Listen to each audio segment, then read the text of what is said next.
Anybody have a question? Oh, where was the still picture? evidence of the bridge? Sure. The bridge. Right there. Oh, okay. That's the fun. This is where the bridge, that's why we're here right now. This is the site of the bridge. So I guess while we're waiting for everybody, you can show that drawing. There is a lithograph that appears in John Batchelder's book, What to See and How to See It, Gettysburg, and it's published in 1873, 1872, I think 1873. Okay, 1872, and in that book, it's this illustration from the other bank showing a horse-drawn trolley crossing over the bridge, and the abutments of the bridge still exist on both sides. And then, You're right. so right over here, behind the group, there is still the dirt embankment for where the tracks were placed. Yeah, do you want to go up on top of the embankment? So some real nerds up there feel like they need to walk on the embankment of the horse-drawn trolley. You know, Andrew will take you up there. And you can clearly see it when you're standing up there. It's awesome. Now, you might see that the swath of ground is cleared away. This is the Gettysburg Water Company. And they have a water system that comes through this area. And you can probably see the large, culverts. What do you want to call those? Big things. Good. I like that better. Good. Oh, other question? Yeah, the picture. You guys showed the picture and said we're not going to talk about this. The bodies. Oh, that's Garry. Yeah, I can't talk about that. That's Garry. Does this go to Pumping Station Road? Yeah, this is the Pumping Station Road water system. Yes. Yeah. Yeah. Well, Ken, that book's not cheap on Amazon. $63. I don't think the book was reprinted once by a Button and Blue or something like that, but it hasn't been reprinted again. A Colonel at Gettysburg and Spotsylvania. Good, I'm glad we saw a bunch of those books. No one heard me. Also, of course, Andrew is getting ready to talk as soon as the group assembles, and he wrote a book. You can go ahead right now, order it on your phones. But there's Andrew's book, Beyond the Run, and you might not know it, but we are now beyond the run. This is the run. The run. Willoughby's Run. Remember, with an apostrophe S. Although the sign on the road said Willoughby. I know. And don't be thinking I didn't write a letter to the township. All right. What's that wall for over there? Oh, good. So you must just arrive. Yes. That wall over there is the abutment for the bridge. Oh, okay. Okay. Built in 1868 for the horse-drawn trolley to take visitors from the train station out across to the Springs Hotel. Good. Looks like not too much more. Not too many more people, I should say. Another question about the battle while we're waiting? Tim, did you say I couldn't hear? Is this the old trolley trace? Yes. Okay. And there's the bridge. Okay. Have you been out to see the bridge abutments? No. Small path, if anybody Yeah, wants yeah. to. You You know what? can While we're see here, outside. there's a little path right here. You can just walk down and get an excellent view of it. I guess if people want to do that, you don't have to. Where'd Berglund go down at? Henry Berglund. Oh, well, that's up near the monument to the 26. He laid it across the creek and up the side of the hill. Yeah, so somewhere up the side of the hill. Of course, we don't know the exact spot, but somewhere up near the monument. Well, was Archer on this side of the creek? Yes, The capture. Archer captured over here. Somewhere. The account says. There were almost no trees on this side of Willoughby Run during the battle. We're still waiting for the Park Service to clear them all out. But there was a small clump of trees down by where the spring was located that we're going to be at in a few minutes. And that is probably the best guess at where Archer was captured. Are we going to go by there, Andrew? Probably not. Are we going to go by there? Yes, we're going to go to the spring. Assuming this is July, I assume the run was very low. It rained before the battle and it rained after the battle, but did not rain during the fighting. And so every evidence is probably, we have an account that talks about the death. Let's see if I can find it. Okay. It was about knee high in most places. Any chance of some interpretive markers over on this? Oh yeah, I think so. Good. I have not yet seen the interpretive plan for the country club property, but undoubtedly the park is working on one. And undoubtedly, the park is planning on putting an actual bridge across Willoughby's Run so we can have access here. But if you don't know it, there is access to this property, and there is a parking area with a sort of trail that comes off of it, and it is on Country Club Road. So you can get to that parking lot a couple ways, go out Route 30 and make a left on Country Club Road and go around, and the parking lot will be down on your left before you get to the intersection of Old Mill Road, or go out to Fairfield Road, make a right on the Old Mill Road, go up 2 stop signs and make a right on the Country Club Road, and it'll be up on the right. So there is there's parking over there, and the park is telling people if they want to access the property to go to that lot. So when Longstreet had to prepare for his second phase, he did the marching and the counter march. Was it this road or was it further? No, it's further out. Yeah. Yeah, but because Country Club Road, I don't think existed at the time of the Civil War. So it's the next road out. Old Mill was there though, wasn't it? It was. Yeah, was Old called Mill the Road's there. Who owns, It went to a mill on way back on Knoxland Road. It's no longer existing. who owns the country club? Is it the park or the trust? So, the park owns the Country Club property. Yeah. Yeah.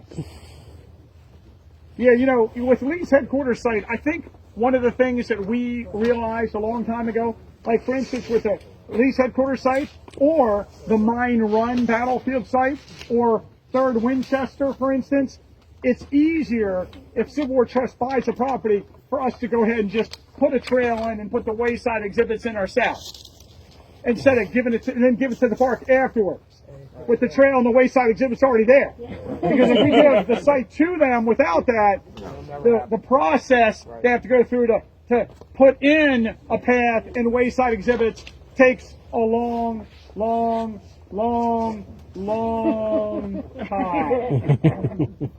So I'm really, really happy. Of all the things I'm most proud of, Mine Run. You know, I laid out the trail, little help from Garry. And I wrote and put up the wayside exhibit. But Lee's headquarters, we did that too, but that was mostly Garry.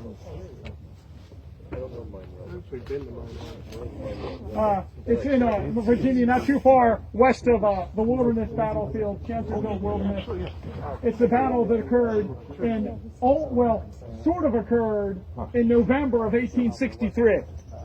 The last offensive before the winter encampment at Brandy Station in 1863. Hey Tim, I was trying to get a hold of you. I actually have a letter from a guy. It was put in a Delaware newspaper about the aborted charge at Mine Run. Oh, cool. You know, talking about how they were pinning their names on their chest and they were girding up for the charge, and then all of a sudden, it didn't happen. So, well, nowadays Garry would be the one more. He has a person who coordinates the education for that location. I'll have to find that. Yeah, great. And you know, of course, most of our really cool accounts we get now come from the digitalization of the newspapers. It's an ongoing process all across the country. Yeah, newspapers.com is fabulous. Look how he's on top of the embankment.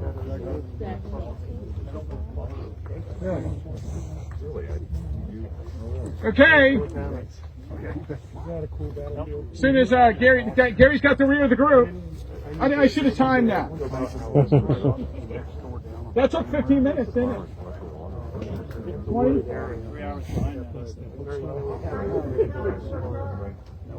Okay. So, Garry, where's that Garry? Oh, he's still helping people cross the law.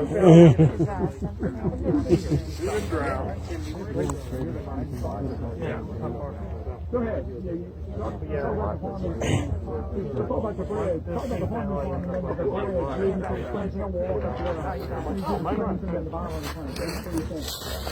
Okay? I'm sure Gary's going to say that we have a half an hour for So we are now on the west side of Willoughby's Run. on the farm of Emmanuel Harmon. Emmanuel Harmon is kind of an elusive character when we study his farm himself. He's born in Ohio. He's an inventor. He moved to Washington, D.C. And in 1857, he acquired this property. Which is about Hold on for a 100 second, acres. Andrew. Real quick. Yeah. Yell if you can. Okay. And secondly, there's more room on the far side of them for something. So, free, keep that there. I'll ask you to get as comfortable with each other as you can. Come on up, okay? And while we're doing this, thanks to everybody who helped everyone cross the stream. Garry. And I'd like to provide a particular thank you for Tim Smith for being there the whole time. Since, Gary, since you were there, how many people fell in? I only heard of one and saw none. So, John, where's Big John? I decided that the pen, the actual Civil War pen, will go to the person that fell in John. All right. Hold on. And this isn't just a special pen. What is it? Oh, let's tell. John, this is a pen made from a witness tree on Culp's Hill. Oh, wow. I'm sure he didn't do it on purpose. There you go. You want out of this? Chop down that tree just so he can have a pen.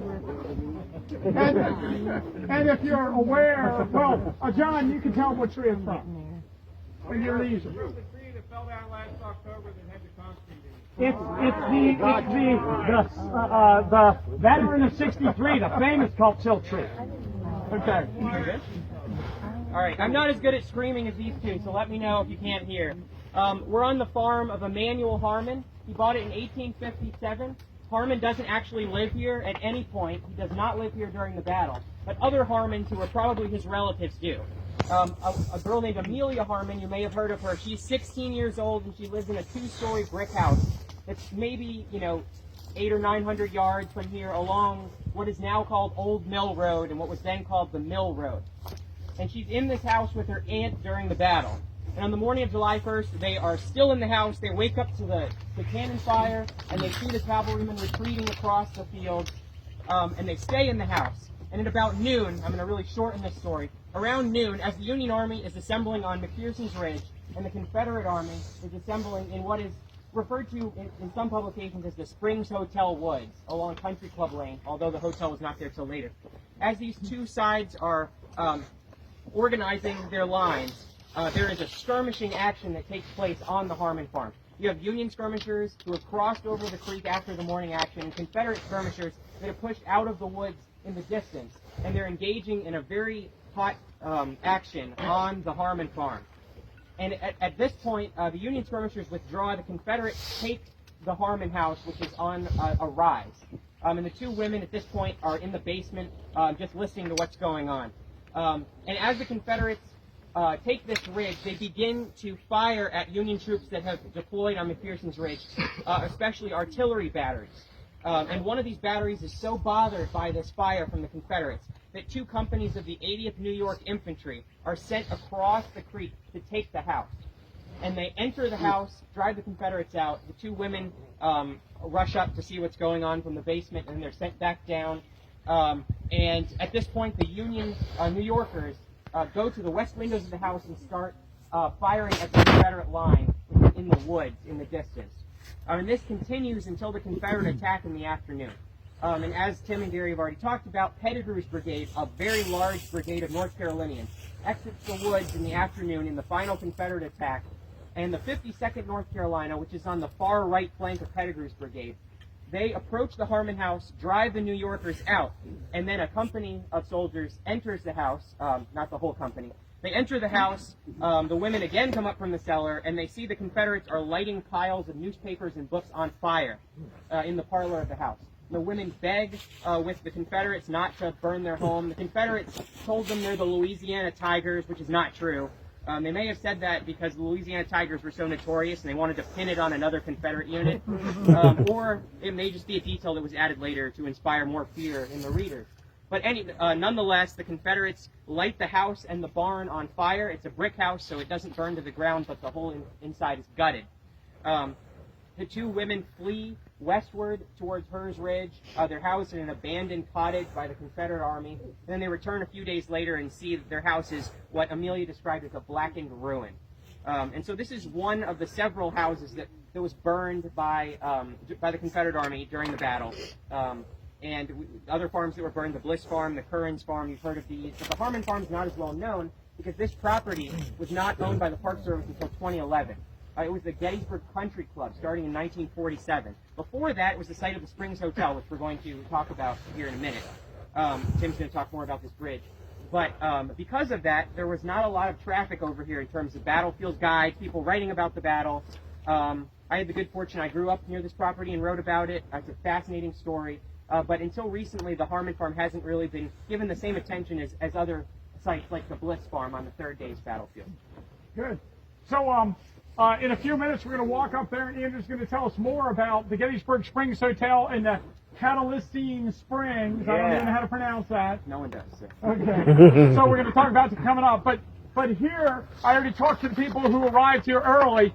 This is the site of the bridge on which the carriage trail and the horse-drawn trolley came across.